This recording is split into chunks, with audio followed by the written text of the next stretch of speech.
Muy buenas tardes. Un saludo muy cordial a todas y a todos ustedes. Bienvenidas, bienvenidos a la Casa de América, a la presentación del número de marzo y de abril de la revista Política Exterior. Este número que lleva como título Desafío a Occidente. Un saludo muy cordial al consejero delegado de Política Exterior y exministro, entre otras cosas, de Asuntos Exteriores, a Josep Piqué, a la directora de Política Exterior, a Aurea Moltó, que también nos acompaña, a Pablo Colomer, el subdirector de la revista, que va a hacer de moderador de la mesa, y a Carmen Claudín y a Anne Corbut, la periodista ucraniana que han sido las principales instigadoras de este número. Un saludo muy especial a Anne Corbut como ucraniana, esta solidaridad que seguro que está recogiendo de toda la ciudadanía española ante esta guerra ilegal, ante esta agresión que está sufriendo el pueblo ucraniano. Bienvenidas, bienvenidos todos a la Casa de América, al Salón Cervantes de Casa de América. Un saludo muy cordial también al embajador Juan Antonio Yáñez y a Juan Antonio Yáñez, a Miguel Ángel Cortés, a otros amigos, amigas que nos acompañan en esta Casa de América, en esta institución que este año cumple 30 años, esta institución fundada en 1992, 30 años por lo tanto, intentando acercar a América Latina y España, intentando ser el punto de encuentro de América Latina y España, siempre también con la idea de reflexionar, de pensar, de reforzar el vínculo iberoamericano que nos vio nacer hace ahora 30 años, ese vínculo iberoamericano que siempre reivindicamos y que tanto nos enorgullece. Y de hecho, la presentación aquí en Casa de América de este número de Política Exterior tiene ese sentido, ese objetivo. Aunque el tema principal, como no podía ser menos, en una publicación de política internacional, de relaciones internacionales, de geoestrategia, de geopolítica, el número de marzo y abril tenía que ir y tiene que ir centrado en la guerra en Ucrania. Política Exterior, la revista Política Exterior y Casa de América van a iniciar una nueva relación de colaboración. Dentro de esa colaboración está la idea, el objetivo de presentar de forma regular aquí los nuevos números que vayan apareciendo de Casa de América y contribuir también ambas instituciones a reforzar el pensamiento en español y en el mundo iberoamericano sobre lo que está ocurriendo en el mundo. Ese es un poco el objetivo de esta colaboración que tiene hoy, esa nueva colaboración tiene hoy este primer punto de encuentro. Política Exterior, por supuesto, una revista, una publicación de la importancia, de la trayectoria, del prestigio, del peso de política exterior, no puede dejar de mirar nunca América Latina. En este mismo número hay unos artículos muy interesantes sobre Nicaragua, sobre Chile. También hay artículos muy interesantes sobre la estrategia de seguridad española, que por supuesto tiene que tener también una vertiente siempre latinoamericana. Pero además de esos temas, de esos artículos, de esas reflexiones sobre el mundo latinoamericano, sobre la relación de España con América Latina, como creo que somos conscientes todos los que estamos aquí, las fronteras entre la política interior y la política exterior no es que sean más o menos difusas, es que la conexión es total. Lo que está ocurriendo en Ucrania está afectando, como sabemos todos, a la política económica, social, de agricultura, seguridad alimentaria, energética de Europa y en realidad del mundo. Por lo tanto, como una institución como esta, una Casa de América que quiere pensar en español lo que está ocurriendo en el mundo, esta colaboración con Política Exterior es más que natural. Estamos muy contentos, por lo tanto, de iniciarlo en esta nueva etapa con la presentación de este número tan trabajado, tan conseguido, tan interesante. Por ello, sin nada más, dándoles de nuevo la bienvenida en esta sala Cervantes, que también hace un poco ese ejemplo. Acabamos de celebrar la Semana Cervantina, esa idea de seguir trabajando la reflexión de lo que está ocurriendo en el mundo, hacerlo también en español, con las nuevas tecnologías, esa inteligencia artificial, esas redes sociales, que no sean solo otros idiomas, que sea también el español en lo que se piensa, lo que se reflexiona, por lo tanto, en lo que se construye el mundo del siglo XXI. Bienvenidas, bienvenidos todos a la Casa de América y dejo la palabra al subdirector de Política Exterior, Pablo Colomer, que va a moderar la sesión. Muchísimas gracias.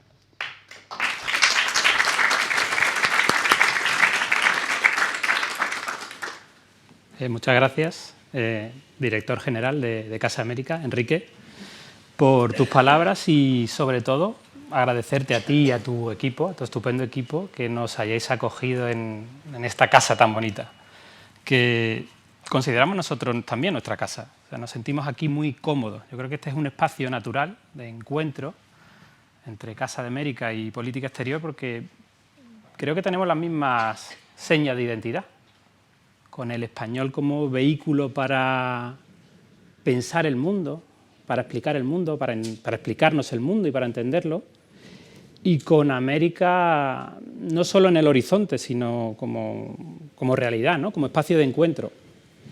Y en política exterior tenemos siempre presente una frase que se está convirtiendo casi en un credo, que es pensar el mundo también es crearlo. Y en política exterior llevamos 36 años, ya camino de 40, ojalá, pensando el mundo en español y al mismo tiempo creando ese mundo en español también. Y yo creo que en Casa América lleváis haciendo prácticamente lo mismo desde hace 30 años. Esperemos también que lleguéis a los 40 y que lo podamos celebrar juntos. Y insisto, estamos muy a gusto en este inicio de andadura, de poder presentar cada número de la revista aquí en esta casa, que consideramos nuestra casa. Y es verdad que en este caso vamos a presentar el número prácticamente cuando vamos a publicar el siguiente. Pero yo creo que eso no es una cosa mala, ni considero que vayamos con retraso, por así decirlo, porque nosotros hacemos y pensamos cada número con la idea de que perviva en el tiempo, de que perdure y de que vaya siempre más allá de la coyuntura, del corto plazo. Y yo creo que en este número, sobre Ucrania y sobre otros temas, también tocamos temas de América Latina, etcétera. Yo creo que uno de los factores que va a permitir que este número perviva en el tiempo es el artículo que lo abre, el que han escrito a 4 manos Ana y Carmen y Ana, que abre el número y que es estupendo, que recomiendo, hemos repartido la revista, ¿no? Y recomiendo que lo leáis si no lo habéis leído ya. Que yo creo que su principal virtud, o una de sus virtudes, es que ayuda a disipar la niebla de la guerra, lo que llaman la niebla de la guerra, ¿no? Que suele confundirnos bastante y desorientarnos. Y yo creo que en este caso vuestro artículo permite sentar las bases para una conversación, para un debate serio, informado, sobre un conflicto en el que los ucranianos se lo juegan todo, pero los europeos y Occidente en general también nos jugamos mucho. Bueno, nos jugamos todo, evidentemente, pero nos jugamos mucho. Y está bien establecer esas bases serias, informadas, para conversar sobre temas tan existenciales. Y eso es lo que vamos a tratar de hacer hoy, hasta las 7:30 creo que tenemos, para charlar tranquilamente, con rigor y con amplitud, ¿no? Sobre temas tan delicados. Y quería empezar, sin más dilación, preguntándole a Josep por el gran panorama, porque el 24 de febrero, yo creo que en eso no hay ninguna duda y que todos estamos de acuerdo, el mundo cambió. Y cuando asistimos a estos grandes cambios, ¿no?, de era, nunca sabemos lo que viene, pero sí sabemos que ya nada volverá a ser lo mismo. Y quería preguntarte por ese nuevo orden internacional que está empezando a surgir, y si, por concretar, ¿no?, si vamos otra vez a la política de bloques, a una nueva guerra fría con los actores, algunos cambiados de papeles, todos actualizados evidentemente, pero ¿cómo es ese mundo que está empezando a surgir? Muchas gracias, Pablo. Como verán ustedes, tengo bastante afonía, cosa que hará que abrevie mis intervenciones y cosa que ustedes agradecerán porque nos interesa enormemente más escuchar a Carmen y a Ana. Para mí es un honor compartir esa mesa con ellas, de verdad. Muchas gracias a Casa América por su hospitalidad y por la colaboración con Política Exterior. Y respecto al planteamiento de carácter general, ¿no? Vamos a ver, ha cambiado el orden internacional con la intervención en Crimea, con la invasión. Yo creo que la respuesta no es inevitablemente un sí o un no. ¿Por qué? Porque el orden internacional que se estaba configurando antes de la invasión de Crimea sigue ahí.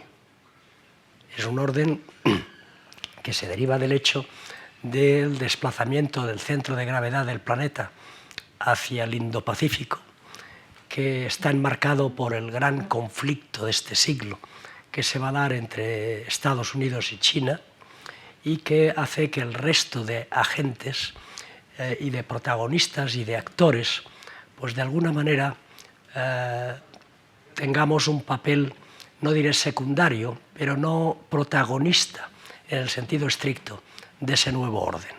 Eso era así antes de la invasión y va a seguir siendo así. Los grandes parámetros vienen fijados por esa deriva hacia una confrontación holística entre el mundo de China y el mundo de Estados Unidos, con todos los matices que eso requiere, que son muchos. Y uno de esos matices deriva precisamente de la intervención, porque creo que sí que la invasión ilegal, criminal, contraria al derecho internacional por parte de Rusia de Ucrania, introduce un elemento nuevo, y es el abandono del principio de que las fronteras son inviolables, de que el uso de la fuerza puede ser legítimo en un momento determinado para determinar áreas de influencia y limitar soberanías de otros estados. Eso sí que es un cambio sustancial, que se ha producido en anteriores ocasiones y a lo largo de la historia, pero que de alguna manera había salido de las reglas del juego. Eso ahora vuelve a estar en el marco de actuación de una potencia muy importante, como es el caso de Rusia, que ha invadido un país con el argumento de garantizar su propia seguridad y que se basa en una pretendida idea ultranacionalista de la gran Rusia, pero que además busca recuperar el espacio postsoviético y por lo tanto la consolidación de un área de influencia y la limitación de las soberanías de los estados afectados. Y ahí sí que bueno, pues hay que incorporarlo al análisis y hay que ver si eso puede tener o no continuidad en la actuación de otras potencias.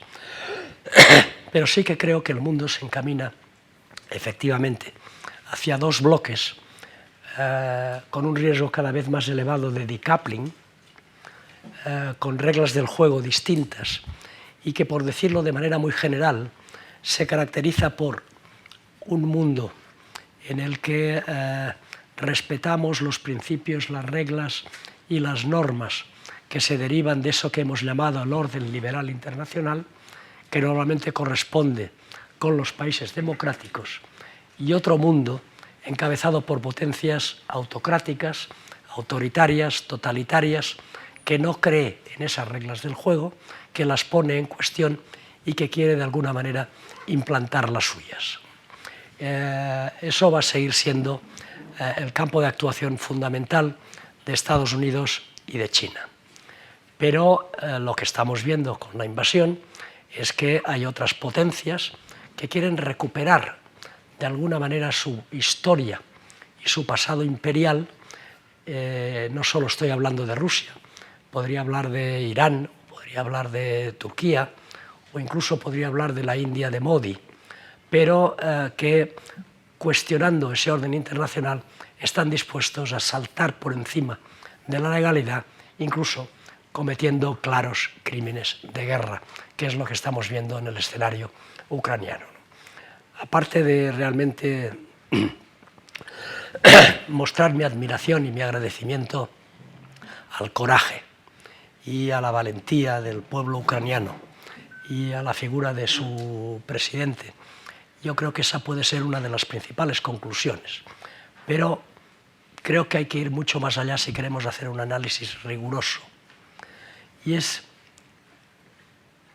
¿estamos hablando de dos bloques bien definidos o esa nueva bipolaridad es incluso más imperfecta que la que vivimos durante la Guerra Fría? ¿Por qué hago esa pregunta? Porque evidentemente la reacción de Occidente, incluyendo países que no son occidentales en lo geográfico, pero sí en sus valores, como Japón, como Corea, como Australia, Nueva Zelanda, etc., pues ha sido razonablemente unitaria y contundente, aunque probablemente tenemos que ir mucho más allá, y eso ha definido claramente una posición. Ha habido otra reacción muy minoritaria de apoyo a Rusia por los países sospechosos habituales, por los países de siempre. Pero tenemos que tener en cuenta que sin condenar la invasión, pero tampoco avalándola, hay una gran cantidad de países que de alguna manera han mantenido una posición diferente. No estoy pensando solo en China, que está en la lógica de la confrontación, que está pensando en Taiwán, que está claramente incómoda con la situación, pero que al mismo tiempo tiene que mostrar su solidaridad con Rusia. Estoy hablando, por ejemplo, de países como India, o por supuesto de la mayor parte de América Latina, o de buena parte de África, que sin condenar la invasión y tampoco avalándola, se están manteniendo de perfil. Y por lo tanto ese nuevo mundo bipolar está todavía por determinar. Y de la misma manera que existió durante la Guerra Fría el movimiento de los países no alineados, aunque tenían un claro sesgo en favor del bloque soviético, pero que formalmente eran no alineados, en estos momentos hay también un bloque informal, de momento, de países no alineados que no se quieren pronunciar en un sentido u otro, porque anteponen sus intereses a cualquier consideración basada en los valores. Yo creo que eso es algo que, desde luego, Occidente se tiene que plantear con muchísima seriedad. No podemos permitir que se nos vaya América Latina de Occidente. De la misma manera que no podemos permitir que India también se nos vaya. Estamos hablando del país que dentro de muy poco va a ser el más poblado del mundo y que va a ser tremendamente importante y que juega de manera ambivalente y de manera ambigua a favor de Estados Unidos cuando estamos hablando de contener el expansionismo de China en Asia, eso es el Quad, pero que al mismo tiempo no ha querido sumarse a las sanciones, no ha condenado la invasión, ha seguido manteniendo relaciones comerciales y estratégicas con Rusia porque entiende que los intereses que tienen que primar no son, insisto, los basados en valores más o menos universales, sino en aquello que interesa específicamente a la India desde la perspectiva de su actual gobierno, que es un gobierno ultranacionalista. Termino recordando esa famosa frase de Churchill, ¿no?, respecto a Rusia. Todos ustedes la saben, del enigma, el acertijo. Bien, Churchill continuaba la frase diciendo: probablemente la clave de la respuesta para interpretar el enigma de lo que piensa Rusia está en su interés nacional tal y como es interpretado por el nacionalismo ruso. Creo que eso vale ahora también para muchas otras potencias. Y en el análisis del nuevo escenario geopolítico, inevitablemente hay que tener eso en cuenta si no queremos equivocarnos. Occidente suele equivocarse, y nos hemos equivocado muy a menudo, pensando que todos los demás piensan como nosotros, pero no responden a la misma matriz histórica, civilizatoria, cultural, de relación social, y eso se ha demostrado con claridad con los enormes fracasos trágicos de las intervenciones occidentales en Oriente Medio. Ahora podemos cometer el error de nuevo de interpretar incorrectamente la reacción del resto del mundo, y eso no implica, por supuesto, que no debamos mantener una posición clara, rotunda, sin ningún tipo de reserva mental, de apoyo a Ucrania y a su resistencia y a parar a Rusia en sus aspiraciones imperialistas. No estoy diciendo nada de eso, todo lo contrario. Creo que debemos ir más allá, pero tampoco podemos engañarnos a nosotros mismos pensando que el resto del mundo está con nosotros, porque el resto del mundo está a lo suyo. Y ese es un elemento que quería poner de relieve. Muy bien, muchas gracias.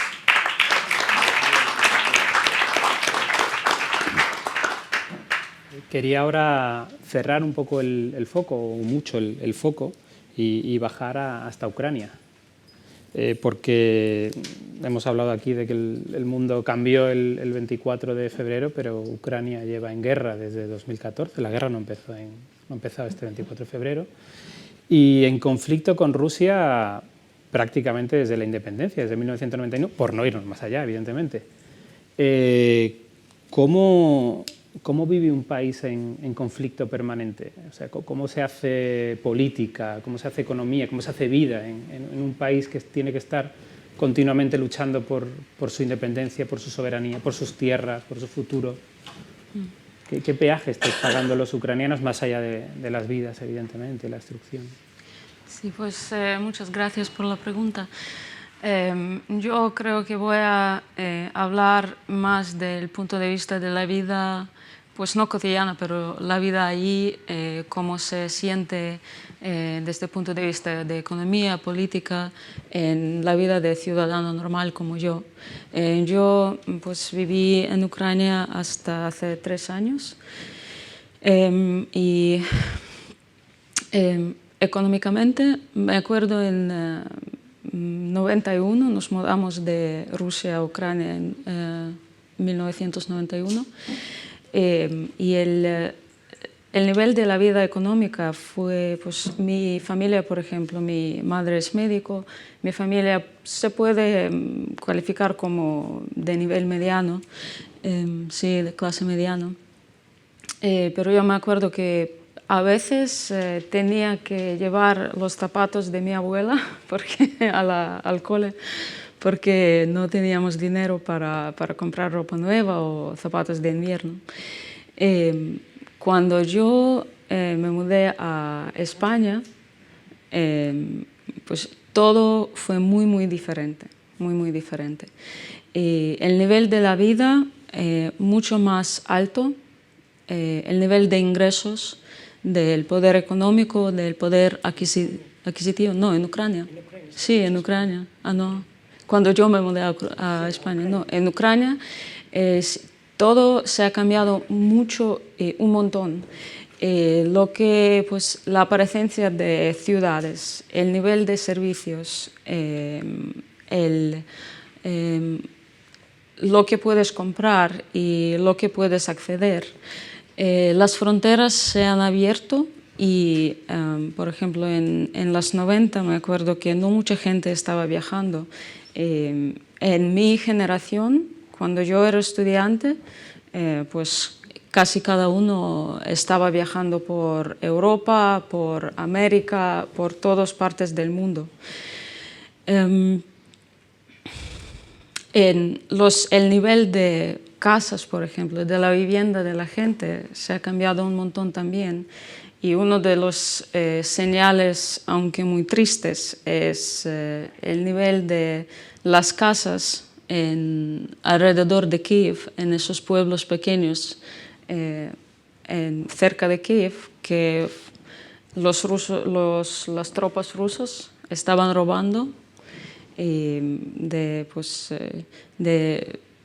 cosas, electrodomésticos, a ropa, a cosas así.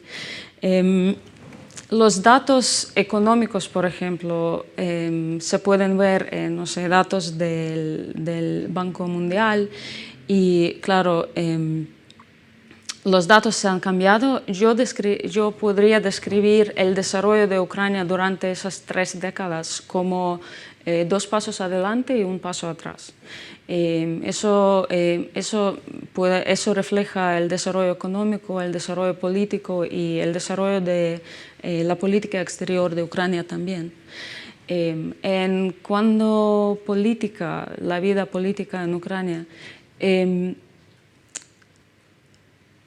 había muchos problemas, y por eso hemos tenido por lo menos 2 revoluciones en 2004 y 2014. Por eso hemos cambiado tantos gobiernos y tantos presidentes. al contrario a muchos países en nuestro barrio, en nuestra región, como Belarus, la misma Rusia o, no sé, Kazajstán y tal. El nivel de los medios que investigo yo, el ambiente mediático en Ucrania y en la región, los medios se han desarrollado un montón. La sociedad civil también, con mucho apoyo del oeste, sí, del occidente, con dinero, pero el impulso viene de Ucrania, el impulso viene de la gente joven y no tan joven. Y eso se puede ver en iniciativas, en los esfuerzos dirigidos a lograr cambios, tanto en el nivel nacional como en el nivel regional y en nivel hiperlocal, sí, porque después de la revolución de 2014 tuvimos una ola muy intensa de descentralization. Sí, eso. Y pues eso resultó en muchas iniciativas muy hiperlocales y mucha gente tomando responsabilidad para los cambios de la calidad de la vida en el nivel hiperlocal. Pero aunque tuvimos muchas decepciones, claro, corrupción, muchos problemas, muchas decepciones. Yo creo que Ucrania ha desarrollado su agencia política y su agencia en asuntos internacionales, pues ha desarrollado mucho lo que quiere ser en el mundo, el sitio que quiere tener en el mundo, las relaciones con países y con, yo diría, sistemas que prefiere. Y tiene una decisión bastante clara sobre los sistemas de que quiere hacer distancia. Alejarse, sí, distanciarse. Y cada vez más ha reforzado su agencia. Y por eso creo que eso fue una de las razones por la invasión, por esta invasión que estamos viviendo de Rusia. Porque aunque ha tenido problemas todo este tiempo, también con cada estación se ha esforzado su agencia. Y por eso, lo importante en la guerra ahora es no dejar que Rusia gane, ayudar a Ucrania, mantener este espacio y la energía, no sé cómo describirlo, la energía, el impulso y la capacidad de mantener esta agencia. De apoyar esta agencia económicamente, con seguridad, pues no sé, no se puede hablar de investment ahora, pero con capital, también con capital humano. Con capital humano. Lo que veo yo ahora en el debate público en Ucrania es, pues hay guerra y hay todo el impulso para ganar la guerra, porque eso significa el futuro. No ganar la guerra significa el fin de todo. Pero también veo un debate muy importante en que mucha gente ve esperanza, mucha gente que, como yo, estábamos luchando por cambios y para mejorar la vida para todo el país, todos estos años, no solo mi generación, pero la generación antes. Y ahora toda esta gente se pues, concentra en cómo podemos mantener el impulso y la base para seguir desarrollando. Eso es muy importante, ganar la guerra, pero también poder desarrollar, no perder, pues vamos a perder mucho del desarrollo económico, de los cambios que hemos logrado, vamos a perder un montón del capital humano, del capital de talentos, pero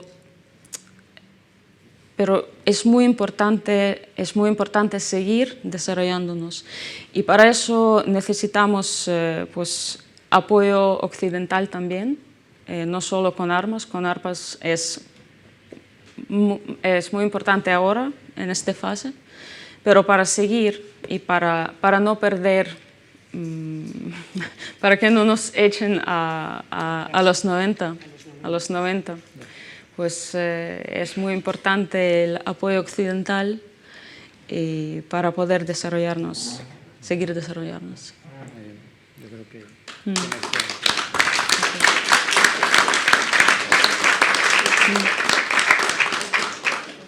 Yo creo que en eso no hay ninguna duda, a pesar de algunas dudas, ¿no? Como hemos visto hoy o ayer que Alemania, ¿no? Por fin va a empezar a entregar armamento pesado tan necesario, ¿no? a Ucrania.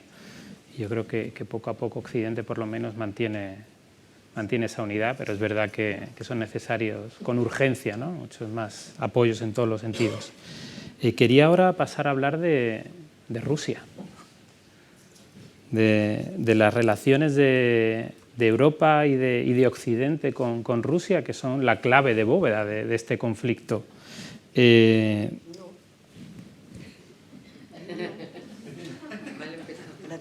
La clave de bóveda de este conflicto es que Rusia, el Kremlin, no quiere aceptar la Ucrania que acaba de describir Ana. De ahí deriva el enfrentamiento con Occidente. Pero no es el enfrentamiento con Occidente el que provoca la guerra en Ucrania. No, desde luego. Mi pregunta iba... no. O sea, es como el marco, pero al final la pregunta es...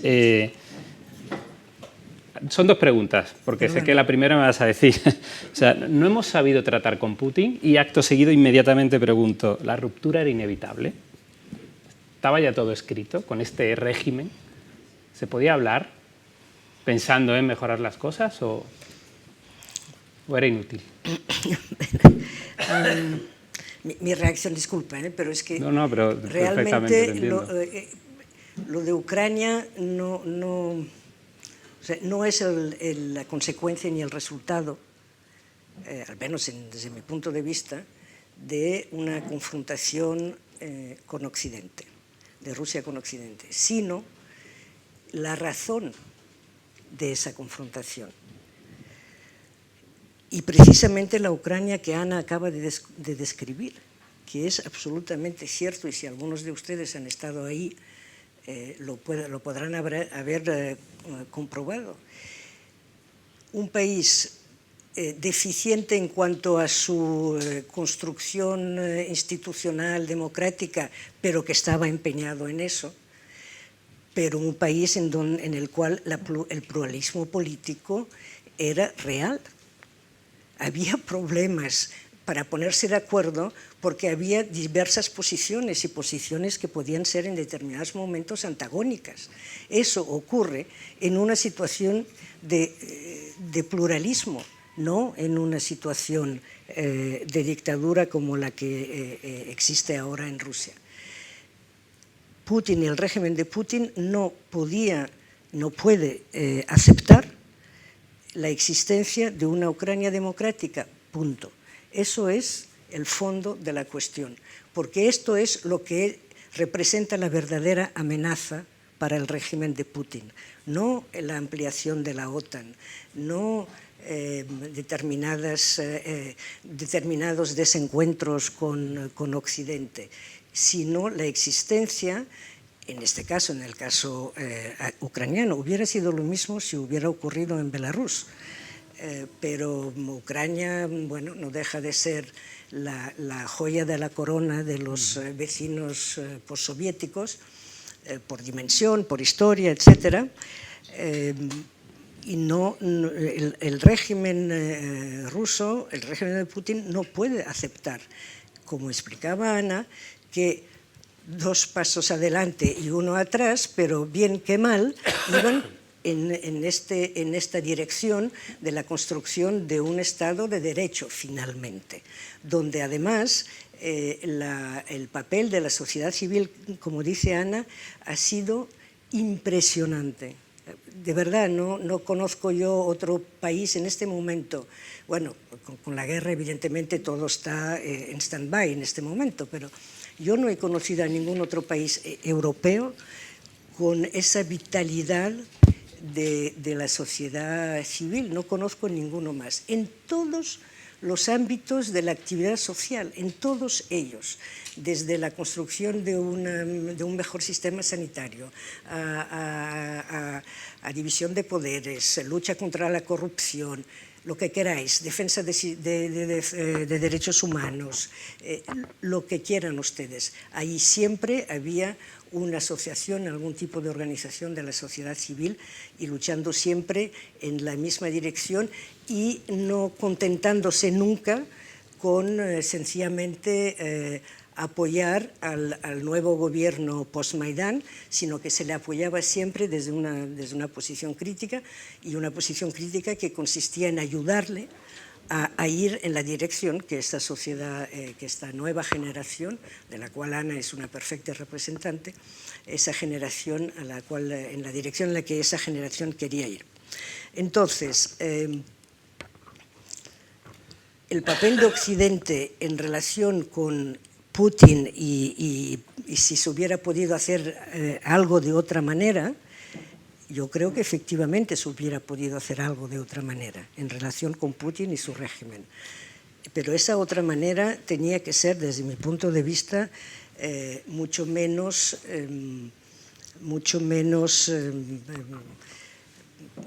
no sé cómo decirlo, mucho menos acogedora, apaciguadora con Rusia. Porque es que realmente confundimos constantemente diálogo con negociación, relaciones diplomáticas perdonad la sencillez, pero tener buen rollo. Es que no, aquí tenemos embajadores que saben que esto no es así. Y Rusia además, y eso no es importante porque en España ha costado mucho que se entienda, Rusia además tenemos que entender bien que en la cultura política y en la cultura social rusa el respeto se gana con la fuerza, con la demostración de fuerza. Si tú apareces como débil, no eres respetado, no eres respetable y no eres respetado.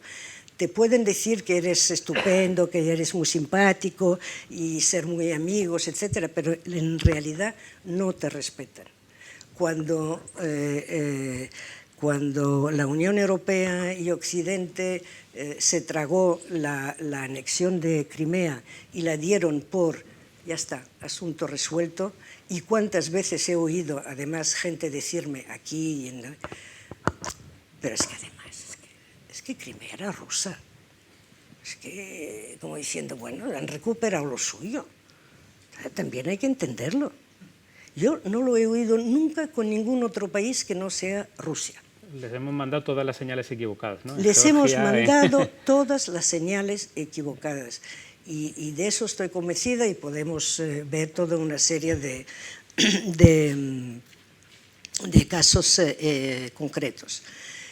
Cuando Rusia dice que, además tenemos que tener muy claro que el Kremlin tiene 2 audiencias, por así decirlo. A veces se mezclan, pero tiene 2 audiencias. Una que somos nosotros, lo de afuera, y no solo Occidente, pero digamos el mundo exterior, que es que Rusia se ha sentido y se siente amenazada en su seguridad por el hecho de que Occidente y la OTAN se va acercando a sus fronteras.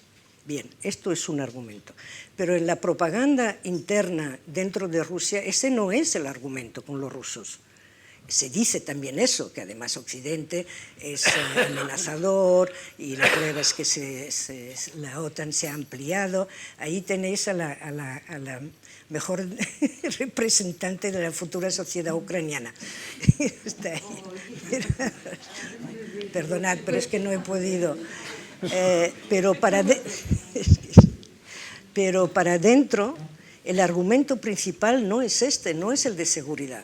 El argumento principal, pero que también lo utilizan mucho fuera, para su propia sociedad, es: tenemos que defender a los nuestros, que son las minorías rusas, las minorías eran ciudadanos rusos de origen ruso que vivían en repúblicas soviéticas en su momento.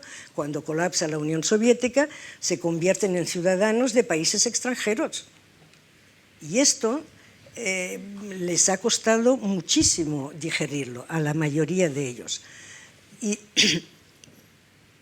Pero no hay ningún caso concreto que se pueda exhibir de amenaza que haya habido por parte de los autóctonos, digamos, de esas repúblicas, de amenaza en relación con respecto a estas minorías rusas. Ni un solo caso. Eso por un lado, pero esto además hace que el Kremlin ha tenido siempre a su disposición un instrumento importantísimo, que es la manipulación de esas minorías. En el caso del Donbass, sobre todo la parte ocupada del Donbass, está clarísimo. Es una parte de Ucrania que es verdad que mayoritariamente habitada por población ucraniana de origen ruso, no por rusos, no por ciudadanos rusos, sino por ciudadanos ucranianos de origen ruso, que no es lo mismo. Y ahí es evidente, está demostrado, que la propaganda rusa campaba a sus anchas, porque todos los medios de comunicación eran básicamente las televisiones rusas. O sea, lo que veía la población en esa era televisión rusa, que les estaba diciendo que estaban amenazados. Entonces, la percepción que les iban transmitiendo desde Moscú, ahí, además ayudados con elementos que fueron enviados desde Rusia para, digamos, agitar los ánimos, eso es lo que se tradujo en lo que se vio en los primeros momentos del 2014 de sectores de la población del este de Ucrania que aparentemente llamaban a Rusia a su defensa. Rusia, defiéndeme, y se veía a unas babushkas rusas ahí con unos cartelitos diciendo: venid a defenderme, venid a defenderme. Por cierto, hay no sé si recordáis, hace muy poco se produjo esta situación muy seria en Kazajstán, de un movimiento de oposición que estuvo a punto, parecía, de derrocar al gobierno, el gobierno que estaba allá, un movimiento muy prodemocrático. Y en estas manifestaciones, de las fotos que yo he visto, porque en Kazajstán hay una población de origen rusa muy importante, es uno de los lugares donde más hay, además de Ucrania. Muchos de ellos huyeron con el miedo de que los kazajos de repente se volverían contra ellos, pero cuando se dieron cuenta que nadie pensaba tocar un pelo, se quedaron ahí. Hay varios millones de rusos.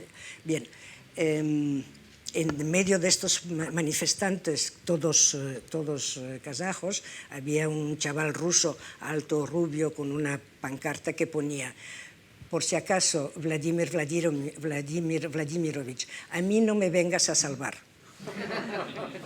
O sea, yo soy minoría rusa, pero a mí no me vengas a salvar.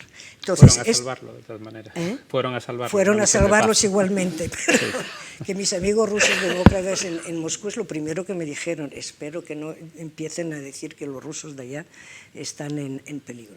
¿Qué es lo que dicen? Y ese es el argumento que utilicen dentro, sobre todo. No el de seguridad, sino el de la exaltación del sentimiento no ya solo patriótico, sino de esta supuesta fraternidad eslava. Digo supuesta porque las fraternidades de verdad no pueden ser impuestas.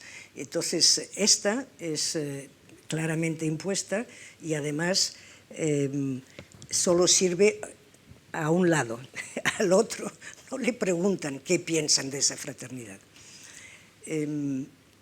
Entonces, ya para acabar y para abrir otras preguntas, yo creo que Occidente ha sido demasiado permisivo, clarísimamente, demasiado permisivo, demasiado...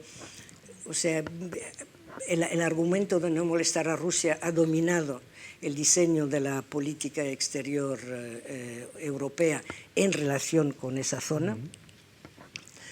Y lo que está ocurriendo en Ucrania y en todos los, en todo el vecindario exsoviético de Rusia, para mí el marco más amplio es que es un proceso de descolonización, porque no olvidemos que estamos ante un imperio que se está descomponiendo, ahora sí, no en el 91, no, es ahora. Las independencias en ese momento no provocaron esa sensación de que realmente los vecinos se estaban escapando, porque los primeros años fueron, además también en Ucrania, eran años en que estos nuevos estados independientes, como se les llamó durante mucho tiempo, pues vivieron un periodo de transición que consistía a decir, pues somos independientes, pues ahora nos tenemos que construir como Estado. En algunos casos no es tan simplista, evidentemente. En Ucrania había una aspiración clarísima a la identidad nacional, pero en otros países como Kazajstán o en Asia Central sobre todo, no. Entonces ha habido unos años así como más tranquilos, aparentemente, donde parecía que no estaba ocurriendo nada especial, excepto los conflictos congelados, que esto es otro tema. Pero en cuanto a relación con Rusia de estos países. Y esto solo se empieza a activar cuando, sobre todo en el caso de Ucrania, de Moldova y también de Georgia, esos estados nacionales empiezan a tener, a empoderarse, como se dice ahora, y a demostrar que sí son independientes y sí son soberanos y como tales quieren desarrollar unas políticas exteriores o una política interior, o las dos cosas en general, ahí va junto, independientes. Y aquí lo dejaré. No sé. Muy bien. Quería volver a...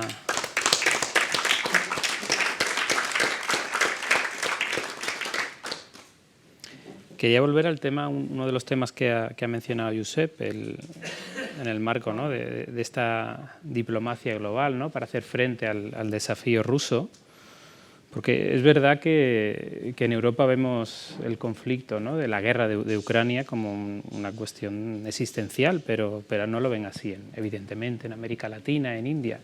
¿Cómo atraer o cómo mantener o cómo recuperar o cómo alinear mejor, ¿no?, más estrechamente a esos países en este reto colectivo que estamos afrontando en Europa, con Estados Unidos también de nuestro lado? ¿Cómo atraerlos? ¿Cómo no perderlos? ¿Cómo seducimos ese movimiento de no alineados para que estén un poquito más escorados hacia nuestro lado en vez de hacia él? Yo creo que lo fundamental ahí es primero entender por qué.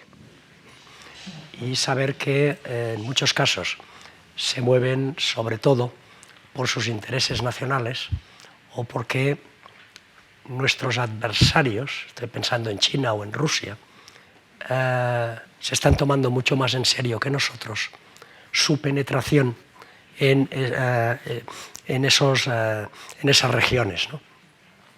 Lo que está pasando con China en África o en América Latina y en general con el desarrollo de la franja y la ruta, pues es un magnífico ejemplo, ¿no?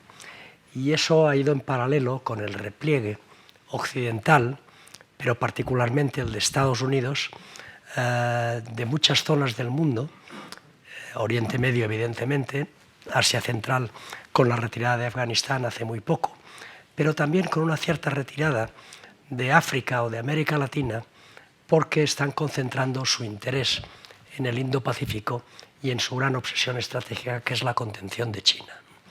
Entonces, yo creo que ahí la propia Unión Europea tiene un papel a jugar, en el sentido de introducir la necesidad de tener políticas propias hacia esas regiones por parte de Occidente, que puedan contrarrestar ese trabajo que desde hace ya mucho tiempo está haciendo China, pero también Rusia. Y lamentablemente no puedo ser muy optimista al respecto, ¿no? Porque baste mirar con lo que está pensando en el Sahel. Bueno, ahí teníamos un compromiso que nos interesa enormemente para contener el terrorismo que se genera en esos países, que son países, digamos, fracasados y que son estados fallidos. Ha sido un compromiso fundamentalmente encabezado por Francia. España ha estado ahí, pero ahora estamos viendo cómo Francia ha tomado la decisión de retirarse por muchos motivos, algunos de ellos realmente comprensibles, y que ese vacío está precisamente ocupándolo Rusia a través de Wagner, ¿no? A través de las tropas paramilitares que son un instrumento al final del Kremlin, ¿no? Pero hay que tener una política decidida también de compromiso en el desarrollo de esos países a través de inversiones y de compromiso económico, comercial y financiero, porque si no, no vamos a poder competir. Yo creo que las iniciativas de la Unión Europea en cuanto a promover una política de financiación de infraestructuras en esos países van en esa dirección. Mi duda es que no creo que eso sea suficiente. Y el problema de fondo, ¿cuál es? Que creo que Occidente no se está tomando suficientemente en serio lo que está pasando. Y tenemos que reaccionar, porque si no nos podemos encontrar con un mundo bipolar en el que los países autoritarios y con economías intervenidas sea muchísimo más importante que el mundo occidental. Totalmente.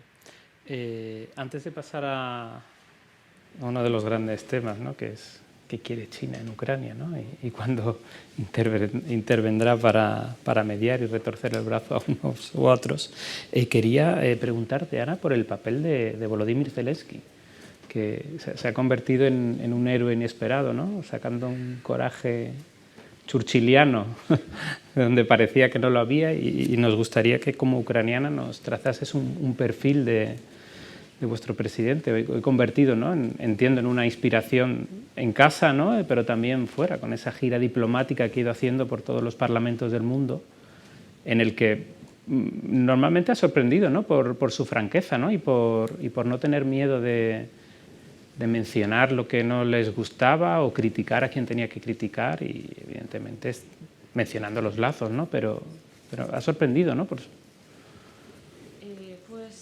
sí, no, porque cuando llegó a política, su ruta en política era pues un poco así, con bastante como un desafío al sistema. Y cómo llegar a política. Por ejemplo, él, los mensajes fueron populistas, pero también con mucha eficacia, distribuidos con mucha eficacia. Él tiene carisma y sí, tiene coraje. Sí, coraje. Sí, tiene valor. Y también tiene talento, porque, claro, es empresario de medios, mediático, pues muy conocido en Ucrania, con un producto mediático muy, muy popular. Así que eso no viene sin talento y sin valor, eso por supuesto. Pero también yo creo que tiene la base de apoyo popular de la opinión contra, pues, que está preparada a resistir contra Rusia. Y eso es muy importante para él, porque sin eso no podría hacer lo que está haciendo. Por una parte, él y su equipo y la comunicación que han hecho ha movilizado mucha gente, pero por otra parte, hay un término en Ucrania, pues self-organization, autoorganización o automovilización, que ocurre en casi pues cada momento vital del país. Ha ocurrido antes y está ocurriendo ahora.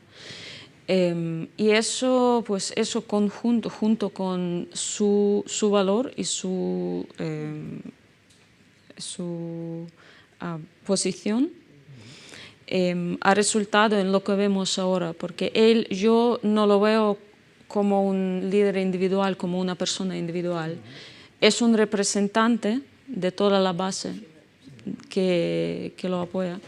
También refleja el valor del ejército ucraniano, y no solo del ejército profesional, pero también de toda la gente que ha elegido reunirse o matricularse, pues, apuntarse en en defensa territorial, en todas las unidades de voluntarios que trabajan con evacuación de la gente de los sitios más peligrosos, e incluso mucha gente que ha muerto por eso. Hasta la gente que está con unidades médicos de ayuda médica, y hasta la gente que está con defensa territorial y el ejército. Incluso, por ejemplo, hace una semana yo conocí que un compañero mío de la revista donde trabajaba, que era un hombre, pues no sé, muy casi poco visible, trabajaba con marketing y tal, está en el ejército en Mariupol. Y ¿qué puedo decir? Así que Zelensky refleja la comunidad ucraniana. Eso es lo que puedo decir. Siempre tenemos la tentación de atribuir el mérito a los líderes, ¿no? Pero a veces los líderes simplemente hacen recoger el ánimo nacional, ¿no? Y hacer lo suyo, que evidentemente podría haber optado por, no creo, ¿no? Pero por huir, ¿no? Pero simplemente hubiera podido huir. Es que ha sido y capaz de responder al desafío, pero ya estaba con la base. Esa base, ¿no? Evidentemente, sí. Supongo que los británicos, ¿no? En el 39-40 a lo mejor pasa lo mismo, que Churchill decidió leer el mood, ¿no? Nacional y actuar en consecuencia. Y yo creo que Zelensky lo que ha hecho es leerlo bien, ¿no? Esto el Kremlin no se lo esperaba. ¿No? Esto ha sido algo absolutamente inesperado en Rusia. Lo digo en este caso en Rusia porque la mayoría de los rusos no saben lo que está ocurriendo en Ucrania, y gran parte prefiere no saberlo, pero otros no lo saben. Pero es evidente que el Kremlin pensaba que la guerra iba a durar 3 días y que esas minorías rusas, estos rusos que ellos consideran como sus rusos, porque como son rusos y hablan ruso, pues solo pueden ser sus rusos, y si no son traidores, que estas minorías supuestamente amenazadas los iban a recibir con los brazos abiertos. Y resulta que son ciudadanos ucranianos que están luchando y dando su vida. En Kharkov, ¿no? Por ejemplo, ¿no? En Kharkiv, en Mariupol, en Odessa, toda esta que son lo que se llamaban ciudades rusas, digamos, ¿no? Porque ahí predominaba la gente, los rusófonos, que esto es una cosa que es importantísimo entender.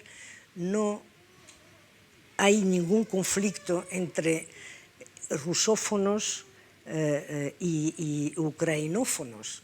No hay un conflicto etnolingüístico en Ucrania, en absoluto. Es un conflicto, si hay uno, político, de aquella parte de la sociedad que ha demostrado durante los últimos 8 años que es el sector mayoritario clarísimamente de esta sociedad, que lo han repetidamente reconfirmado en elecciones presidenciales y en elecciones legislativas. Todas ellas perfectamente transparentes, observadas por Occidente y por la propia Rusia. Estaba ahí, yo estaba en una de estas, en la OSCE, estaba en una de estas misiones y ahí estaba lleno de rusos buscando la menor cosa que pudieran denunciar. Como los republicanos, ¿no? En Sí, exacto, sí, tal. Entonces, perdón, he perdido un poco el hilo, pero sí, que no hay una división etnolingüística, eso es lo que yo quería decir. Hay aquellos ciudadanos ucranianos que son la bastante mayoría que han optado por una opción, por un camino que es un camino de construcción de un Estado de Derecho, por decirlo rápidamente, europeísta, más cercano al mundo occidental. Y hay una pequeñísima minoría que es la que finalmente se ha quedado en la parte ocupada del Donbass, y ahí sí que han vivido en un mundo que es como una burbuja, donde no llega ya ninguna información, o sea, solo llega, yo creo que las instrucciones directamente del Kremlin. Lo que pasa en el Donbass ocupado es, de verdad, lo que pasaba y lo que está pasando es terrorífico. Pero y después que lo estamos viendo en la respuesta de la gente. O sea, una gente que está dispuesta a dar su vida por esto no es una gente que está amenazada y que se siente amenazada. O sea, que esto... La lista de errores de cálculo cometida por Putin es y esto es muy notable. importante para Rusia, para el Kremlin, es muy importante disimularlo a sus propios ciudadanos. Claro. Pero aquí quiero que ejerzamos un poco de criminólogos, que no sé si es hoy una de las profesiones más de riesgo, porque leía hoy un paralelismo entre el papel de Estados Unidos en la guerra de Vietnam, y en concreto Lyndon B. Johnson, que por lo visto Hannah Arendt escribió un ensayo en su momento en el que decía que los hombres más poderosos del mundo en un momento dado pueden ser también los peor informados, porque tienen que abarcar tanto y dependen de una jerarquía informativa que normalmente va perdiendo información a medida que va subiendo la cadena de mando, y al presidente podían llegarle informaciones que minimizasen los problemas y aumentasen las ventajas, ¿no? Y las acciones exitosas. Y no sé si ese el caso de Putin y su pequeño círculo, ¿no?, de asesores. Sí, en parte. El símil es, de todas maneras, tiene una gran diferencia. Porque en el caso de Lyndon Johnson, efectivamente, pues, a ver, cualquier gran líder de gran potencia que está en el poder, es evidente que le va llegando una información depurada, seleccionada, porque no le vas a explicar todo. La cuestión es que Estados Unidos es un país con un sistema de check and balance que funciona, y afortunadamente lo hemos visto incluso con un bárbaro como Trump, pero básicamente los consejeros norteamericanos no estaban temblando ante la idea de tener que dar forzosamente todos una mala noticia. En Rusia sí. Yo no sé si alguno de ustedes ha seguido, aunque fuera durante un momentito, en la reunión del Consejo de Seguridad ruso con Putin, etc. Yo no sé, es evidente que no hay ningún país occidental donde esto se pueda producir, pero es que ni en América Latina, ni creo yo en muchos países africanos eso se produce. Este tipo de reunión en que ves que hay un hombre que no solo que manda y es el que decide todo y que ha montado una mise en scène clarísima, de la cual él mismo va anunciando que no es una mise en scène, va diciendo, porque no hemos hablado, empieza diciendo, están todos ustedes aquí para darme vuestra opinión sobre la decisión trascendental de reconocer o no, de la oportunidad de reconocer o no la independencia de las repúblicas, patatín, patatán, que este reconocimiento, por cierto, es el equivalente de la declaración de guerra de Rusia, que no ha declarado guerra porque no hay guerra, como sabemos todos. Y él va diciendo, y yo no he hablado con ninguno de ustedes antes. O sea, no he hablado con vosotros. Vosotros me daréis vuestra opinión libremente, etcétera. Y los hace, bueno, lo habéis visto. Sí, Quiero decir, es evidente que no solo él vive en una burbuja, que esto no es privativo de un sátrapa ruso, pero que además es que no se atreven a decirle las cosas. Eso es lógico. Lo que yo no sé, por mucha kremlinología que intento hacer, no sé hasta qué punto Putin es víctima o está preso de sus propias mentiras, o sea, hasta qué punto se las cree. Por consiguiente, no sé exactamente cuál es su nivel de autosugestión o su nivel de cinismo total en la medida en que no se cree nada de lo que dice, este discurso esencialista de la fraternidad eslava, en fin, todas estas historias, no se cree nada y lo utiliza solo de forma absolutamente instrumentalista, o si realmente se cree parte de eso. Pero en cuanto a la cuestión de la intervención de la agresión armada, es evidente que le vendieron el cuento de que iba a ser un paseo de 3 días. Eso es que es evidente, porque por eso la retaguardia se encontró con que no tenían nada. Se dice que iban incluso con los uniformes de gala Iban para el desfile de la victoria. Yo he leído, el otro día lo encontré, he leído, no sé si os lo habéis leído en alguna parte, justo antes de que empezara la operación especial, militar especial, apareció en RIA Novosti, apareció un artículo que ya daba por sentado que el triunfo de Rusia, y ya estaba escrito el artículo, un artículo largo, un artículo largo. Es alucinante, o sea, lo ves hasta qué punto están autoengañados también. Hay una mezcla ahí muy clara de cinismo, en el sentido de que no se creen su propia propaganda, pero en parte sí se la creen, efectivamente. El nacionalismo nubla las mentes. ¿Cómo dices? El nacionalismo Sí. nubla las mentes, Sí, incluso cuando hay checks and balances. Incluso, no, Lo digo por experiencia propia muy directa. Sí, ¿Qué puedes compartir tú? Sí. En eso, Josep, estoy totalmente de acuerdo, lo hemos sufrido. Pero cuando hay checks and balances se vive mejor. ¿Qué Se duda vive cabe? mejor, y desde luego el hecho de decir lo que piensas, pues sabes que a lo mejor no acabas en la cárcel.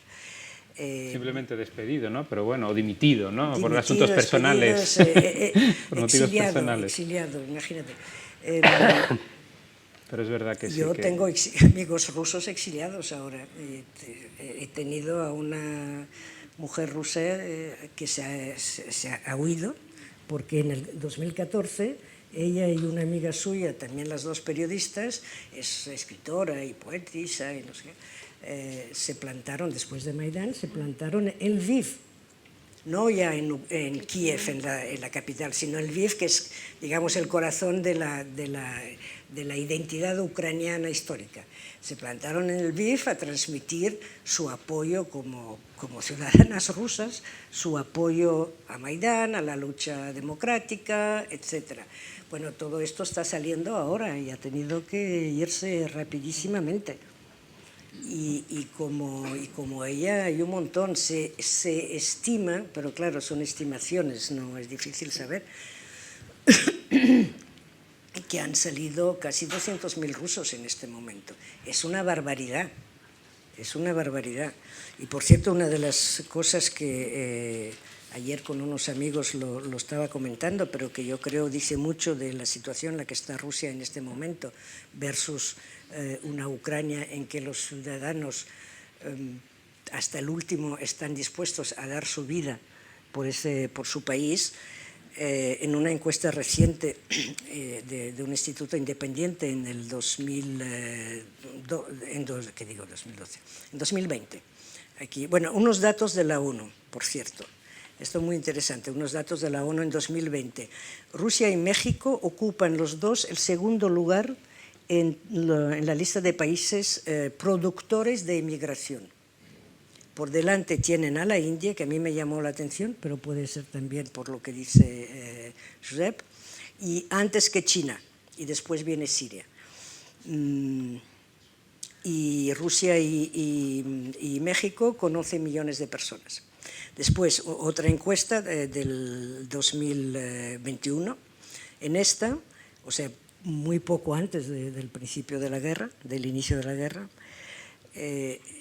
te explica que 1 de cada 5 rusos, un 22% más o menos de la población, de los encuestados, evidentemente, perdón, no de la población, contesta afirmativamente a la pregunta de si quiere irse al extranjero, para una residencia permanente, no para ir y ir. Si quieren ir a instalarse, casi el 22% te dice que sí, que le gustaría, y un 10% dice que ya han empezado los papeles para hacerlo. Y de ese 22%, la mayoría son jóvenes. Son la mitad de ellos, el 48%, tiene entre 18 y 24 años. Cuando tú tienes un país donde esa proporción de tu juventud se quiere largar para vivir otra vida, quiere decir que algo va muy mal. Que algo va muy mal. ¿No? En el próximo número de la revista que estamos ya cerrando, probablemente el artículo que abra el número es de un ruso, de un investigador de Carnegie, Andrei Kolesnikov. Kolesnikov, es buenísimo. Sí. Y el artículo se titula ¿Partir o no partir? Y él explica su dilema de ¿me voy con mi familia o me quedo? Porque, y te explica cómo es hoy la vida en el Moscú que está en guerra, ¿no? Porque los rusos están en guerra. Y describe una situación orwelliana. Sí, te encuentras con gente y no sabes si hablar con ellos o no, si sincerarte, si... Han vuelto, en este aspecto, han vuelto a un pasado soviético, tipo soviético, porque no es el sovietismo estalinista, pero bueno, a un pasado soviético que ya pensaban que habían olvidado. Antes los rusos por teléfono hablaban tranquilamente y decían lo que les salía de lo que querían decir. Ahora no. Ahora hay que buscar fórmulas de decir más cosas, maneras, sí. Y Andrei Kolesnikov es muy valiente, porque es que son una minoría, desgraciadamente. Sí. Son una minoría. Pero él sigue va a seguir evidentemente publicando y hablando de lo que está viviendo. De momento sí. De momento. De momento claro. Sí. Y como él, unos cuantos más, pero saben que su vida, su situación, digamos, pende de un hilo. Esto lo saben y asumen el riesgo. Por eso hay que recordar que hay rusos muy valientes en ese sentido. Lo que pasa es que en este momento no tienen ni de lejos, ni uniéndose todos, la capacidad de invertir la dirección del curso político en Rusia. No, al contrario, vamos a una represión más profunda y a un régimen más totalitario, ¿no? Porque totalitario es un absoluto, pero... Sí, aún no estamos en eso, pero ya pronto estaremos. Pero... O sea, Rusia es ya desde los imperios, es decir, los cambios políticos son de arriba abajo y no de abajo arriba. Aunque la Revolución Rusa pueda prestar a confusión sobre el tema, pero digamos, hay momentos en que después ya las masas, como se dice, siguen. Y desde luego en la historia, como lo ha demostrado la perestroika, es decir, el final de la Unión Soviética no se debe a las presiones y a la confrontación con Occidente. Por eso Rusia no ha sido nunca vencida, o en todo caso se ha vencido a sí misma. no Rusia, la Unión Soviética. Se ha caído por su propio peso, por sus propias contradicciones que ya eran insalvables y sus propias limitaciones. Y por eso no se crean el cuento de la humillación a Rusia. Nadie ha humillado a Rusia porque nadie la ha vencido. No ha habido guerra contra Rusia, ni guerra económica, ni guerra militar, ni guerra política. Había confrontación, eso sí, por supuesto, el mundo bipolar, todo eso, pero no es eso en absoluto lo que ha vencido a la Unión Soviética. Lo ha vencido, han sido ellos mismos productores de su final. Josep, una pregunta. ¿Xi Jinping está mejor informado que Putin? ¿Quién? ¿Xi Jinping está mejor informado que Putin? ¿Y qué piensa hacer? Pues no lo sé, la verdad. ¿Sobre Ucrania? Yo creo que sí, que está mejor informado. Porque en China, digamos, que es un país no solo con un régimen autocrático, sino profundamente totalitario, con un control de la población pues, por parte del poder político, un control de la sociedad muy fuerte. Tiene también instituciones fuertes y particularmente un partido comunista enormemente extendido, con millones y millones de militantes que de alguna manera transmiten la temperatura de lo que pueda estar sucediendo. Yo creo que en el caso de Putin el aislamiento del poder es mayor que el que en estos momentos pueda tener Xi Jinping, ¿no? Dicho eso, yo creo que tienen mejor información probablemente explica la incomodidad de China respecto a todo lo que está sucediendo. No solo porque China ha defendido siempre la integridad territorial precisamente para defender la incorporación de Taiwán a la República Popular China, sino porque expresa su respeto a la inviolabilidad de las fronteras y el respeto y la no injerencia y el respeto a las soberanías de los otros estados, cosa que evidentemente ha sido flagrantemente violada por parte de Putin, ¿no? Pero no es solo por eso, sino porque la agenda y los tiempos de China son completamente distintos a la agenda o los tiempos que pueda tener Rusia. Tienen una coincidencia más táctica que estratégica, que es debilitar a Occidente. Pero más allá de esa coincidencia, yo creo que más táctica que estratégica, China está en otra cosa. Rusia lo que pretende, Putin, es volver a ser una potencia, volver al estatus de gran potencia y que se la considere un interlocutor de igual a igual en los asuntos globales. China va mucho más allá. China es mucho más ambiciosa que todo eso. China no solo quiere ser una gran potencia porque ya lo es, y Rusia no, sino que China lo que quiere es ser una gran superpotencia que incluso le tome el relevo a Estados Unidos en la hegemonía global a lo largo del presente siglo. Y por lo tanto, sus tiempos nada tienen que ver, y ni su agenda tampoco, ¿no? Por eso, más allá de, digamos, la solidaridad entre regímenes más o menos afines y más allá de la retórica, en la práctica yo creo que China, de hecho lo estamos viendo, ¿no?, se está cuidando enormemente de ayudar a Rusia, precisamente porque para su propia agenda una buena relación con Occidente sigue siendo clave para que se pueda cumplir su designio, cosa que nada tiene que ver con los designios de Rusia. Con lo que dice Josep, y bueno, es que a China le horroriza que se toque el statu quo de momento. Y además China, no sé, me corregirás, pero es uno de los partners socios económicos importantes de Ucrania. Quiero decir que ellos no tienen ningún problema, que es lo que hace la enorme fuerza de China.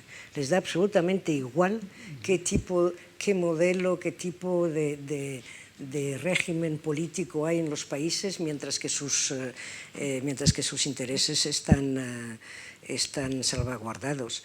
Y yo, mi pequeña esperanza es que China sea uno, no el único, pero uno de los instrumentos que pueda ayudar a meterle un poco de razón en la cabeza de Putin. Decirle, ahora se lo están permitiendo exactamente por las razones que tú dices. Pero yo creo que llegará un momento que dirá, chico, es que esto hay que arreglarlo ya. Es que los tiempos están totalmente desacompasados, claro. Porque Rusia ve que no tiene tiempo. O sea, Rusia no, o sea, o consigue ahora algo o ya va a dejar de... Su ventana de oportunidad no pasará. China, en cambio, cuenta con el tiempo a su favor, lo saben y juegan a largo plazo. Y... Hay que olvidar otra cuestión, y es que lo que está sucediendo está incrementando la dependencia de Rusia respecto de China. Ya ha empezado a salir, no sé si conoces a Alexander Lukin, que es uno de los sinólogos especialistas en China ruso, muy establishment por otro lado, quiero decir que no.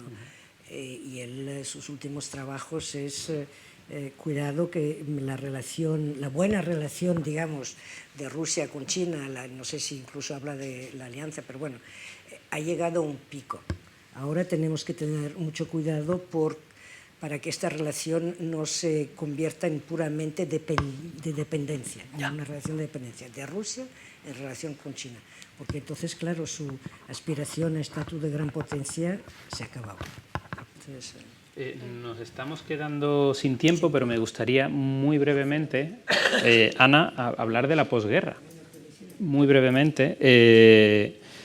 O sea, Ucrania está preparada, o sea, pensando ya en las negociaciones de posguerra y en cómo se puede acabar este conflicto. ¿Ucrania está preparada para hacer concesiones? ¿Qué tipo de concesiones podría, en una hipotética negociación con Rusia, que yo no sé si se va a dar, corrígeme, ¿no? Evidentemente, pero Ucrania, esa unidad está preparada para unas negociaciones donde el maximalismo y el minimalismo choquen? O sea, ¿está preparada para dar Ucrania? Si es que está preparada para dar algo, o ya no quiere dar nada. Pues ya no. Ya no. Eso ya pasó. En realidad eso depende de cómo va a desarrollar la guerra y cuánto tiempo dura. Es un golpe muy fuerte para Ucrania, para su economía, para su pueblo, su población, para el capital, pero también para la pérdida de vida, de infraestructura, de todo eso. Es un golpe muy fuerte. Pero aquí para Ucrania no se trata solamente sobre el territorio, por ejemplo, sobre Crimea o sobre el parte del este, o a lo mejor que a mucha gente puede parecer algo aceptable, pues parte del sur. No, porque lo que dice Rusia abiertamente es que, por ejemplo, ahora, ya que no pueden controlar a Kiev, por ejemplo, quieren controlar al sur para prevenir el desarrollo de Ucrania, industrialización, industrial, económico, el acceso a puertos, al mar. Eso es un elemento que destruye la seguridad de Ucrania, pero también de la región. Eso es algo que destruye el papel de Ucrania como actor en la seguridad de alimentación, porque mucho de exportación de, por ejemplo, cereales de Ucrania iba al Middle East, a África. Ahora, ¿qué va a pasar? Sí, a través del mar. Pero también a países europeos, como en España, importaban muchos cereales y aceite de girasol, por ejemplo. Y siempre será un factor de destabilización, porque como en Crimea, como están los misiles que han estado en Lviv, en Leópolis, los lanzaron del mar, así que del Mar Negro. Así que eso ya es un factor que no añade a la seguridad. Y claro, tener más control ruso en el sur será menos seguridad para Ucrania y menos seguridad para la región. Así que aquí tenemos que lograr minimizar la capacidad de Rusia, influir a la seguridad de Ucrania y a la región. Y por eso, por eso están pagando los ucranianos con sus vidas. Pero eso tiene que... nuestras goals, objetivos deberían ser máximas. En eso. Y una cosita más que yo quería añadir sobre la pregunta anterior es que pues, todo el mundo está preguntando si Putin tiene acceso a información que refleja la realidad. Pero la pregunta es si quiere tener este acceso, si quiere esta información, o se han acostumbrado a construir o intentar construir una realidad y hacer todo lo que pueden hacer para construir esa realidad, no ajustarse a la realidad que esté y hacer algo para influirla. Y, por ejemplo, lo que refleja eso es la selección de la gente que ellos iban a imponer como, no sé, como en círculos políticos en Kiev después de su victoria.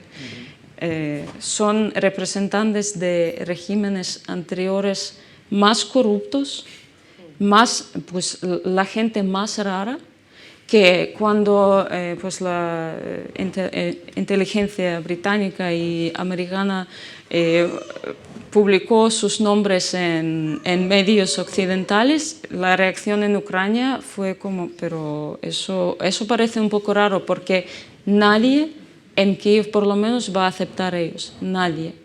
No tienen ni gota de apoyo, ni gota. Son gente más corrupta, rara, incluso alcohólicos y... más manejables, entiendo, ¿no? Porque a Rusia lo que le interesa es un títere, no un... Pero es contrarrealidad, es contrarrealidad. No, pero al final... Solo se podrían imponer con opresión de nivel nazi.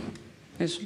Y eso refleja su modo de pensamiento, no sé, yo creo. Si puedo añadir a las negociaciones, una cosa, sí. Porque me preguntan a menudo qué está dispuesta... ¿Quieres decir también unas palabras finales? No. Si tú dices las palabras... un minuto. Sí, un minuto. ¿Por qué siempre preguntamos qué está dispuesta a poner Ucrania para la negociación? Y nunca preguntamos, y sabemos, porque ya ha salido en la prensa, nunca preguntamos qué piensa poner Rusia. La tengo aquí, tengo también la pregunta, por supuesto. Pues vale. Avanti. Rusia hoy día, que puede, o sea, ¿cómo puede plantear una negociación que pueda vender en casa, ¿no? Como un éxito de mínimos y salvar la cara? O sea, ¿qué tiene que...? Pero esto te lo contesto también, pero en cuanto a la mesa de negociación, preguntémonos qué puede presentar a los ucranianos Rusia para negociar, porque yo entiendo que por los dos lados tiene que ceder en algo. Entonces, Zelensky ya ha dicho que está dispuesto, que ya los ucranianos lo han entendido. No entrarán en la OTAN. Por cierto, están absolutamente desilusionados con la OTAN. Pero bueno, vale, no entraremos en la OTAN, no pasa nada. ¿Seremos neutrales, como dice Putin que quiere? Vale, seremos neutrales. No pasa nada. ¿Habéis visto vosotros que hayan bombardeado menos con esto? Moldavia es neutral por su constitución y tienes ahí Moldavia Transnistria. es neutral por su constitución. Belarus, el movimiento opositor, el que estuvo a punto de tumbar a Lukashenko, repetían constantemente: seremos neutrales, no entraremos en ningún bloque. No. Esto Ucrania está dispuesta a ponerlo en la mesa, no está dispuesto a poner ni un centímetro cuadrado de su territorio nacional. Y esto lo entiendo, y ahora aún menos con los miles de muertos que ha habido. Pero sigo queriendo que alguien me cuente qué piensa poner Rusia en la mesa a cambio de esto. No nos lo dicen. Porque tu pregunta es cómo va Putin a venderlo a su población, a su opinión pública. Esto es un tema. Pero yo aún no sé, ni leyendo todo el día constantemente intentando seguirlo todo, aún no sé qué es lo que los... ¿Cómo se lo van a vender a los ucranianos primero, ¿A los ucranianos? Que lo acepten, claro. ¿Tú sabes algo de eso? Que yo no sepa, porque yo no lo sé. ¿Qué piensan ofrecer? Que no sea nos retiramos o os quedáis con el... Digo yo, os quedáis con el Donbass, pero nosotros Crimea va para siempre, ahora sí que será nuestra, y el Donbass que sea vuestro. Porque el Donbass, además, sobre todo la parte ocupada, no tiene absolutamente ningún interés económico, estratégico, no tiene diamantes en su territorio, nada. Está solo ahí, la ocupación rusa está solo ahí para mantener el chup-chup durante 8 años, como lo han conseguido, para que el gobierno ucraniano tuviera que desviar recursos económicos, humanos, políticos hacia esa región. Pero bueno, pues vale, nosotros nos quedamos Crimea, vosotros Donbass, pero es que ni eso, yo no he oído nada. Y porque creo que no me consta que hayan presentado nada. Es que a lo mejor pretenden que ellos no tienen que presentar nada, que son los ucranianos los que tienen que decir cómo podrían ellos, los rusos, dejarles vivir. No. Entonces, ¿cómo lo puede vender en Rusia?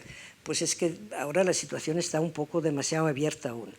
Todo depende de si consiguen efectivamente estabilizar, como parece que ahora es su plan B, ocupar todo el Donbass y más allá de Mariupol, llegar a Odessa y tal vez, idealmente, llegar a Transnistria, que no estoy segura de si esto ya lo tenían desde un principio o no en la cabeza. Pero si llegan a Transnistria, ya entonces el conflicto es internacional, porque también es otro país, Moldova, etc.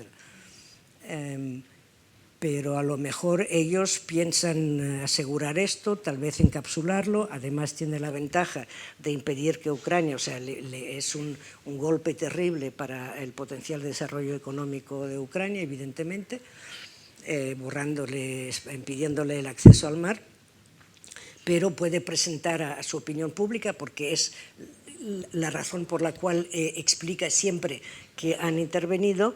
Hemos salvado a nuestros hermanos rusos, ahora viven a salvo gracias a nosotros. Es que no veo otra cosa que les pueda vender, intentando tapar a los muertos que están... Sí.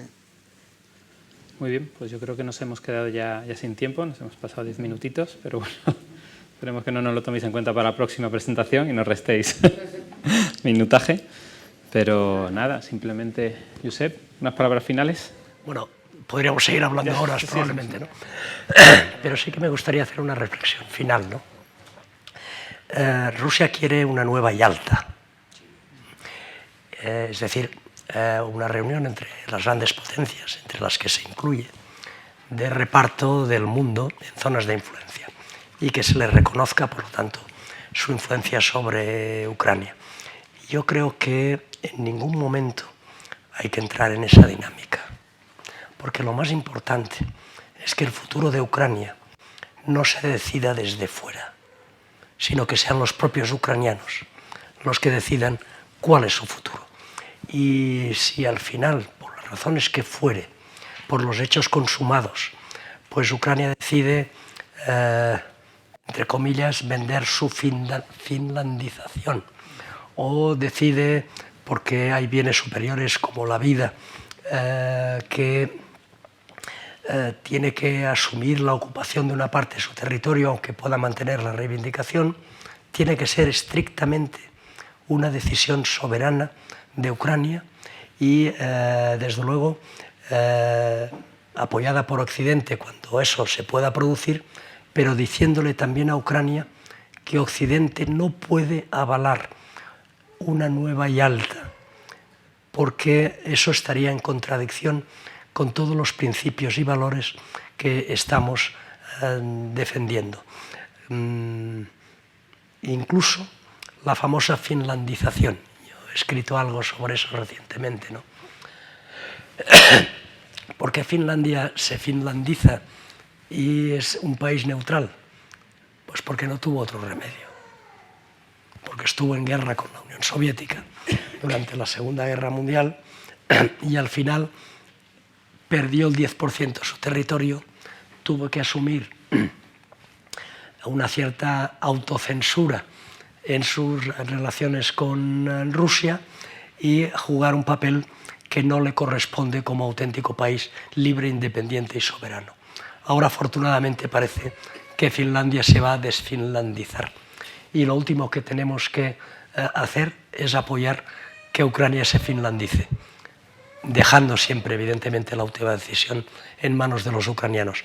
No valen Yaltas.